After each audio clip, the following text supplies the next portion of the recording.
SBI और LIC को बेचने का काम किया है, उसके खिलाफ आज ज़बरदस्त प्रदर्शन हुआ। यहाँ पे जो सरकार ने जितनी भी प्रॉपर्टीज़ है मुल्क की वो सारी बेच दी है। ये आज एक दूसरी ईस्ट इंडिया कंपनी है, ये सरकार नहीं है। इसकी हम पुरजोर अल्फाज में मजम्मत करते हैं। लिहाजा ये जो प्रोटेस्ट है और जो यहाँ पर ज़मींदारों को जिनको एक एक दो दो मरले ज़मीन है उनको ज़मीनों से हटाया जा रहा है, इस सारे के खिलाफ ये प्रोटेस्ट जो आज यहाँ पे जारी है। उसकी निकली और उसके शेयर सारे डूब गए। उससे आज हमारा स्टेट बैंक हमारे मुल्क के दूसरे भी दबा के ले गया।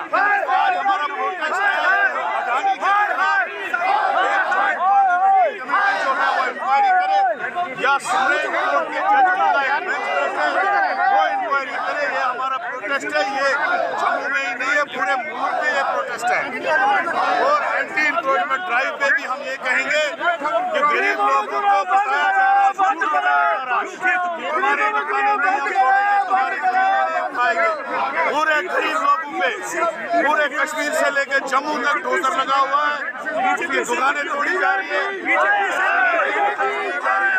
इसके लिए हमारा प्रोटेस्ट है कि गवर्नमेंट होश में है, वो गरीब लोगों को तंग न करे, वरना गरीब लोग उनको उखाड़ के फेंक देंगे।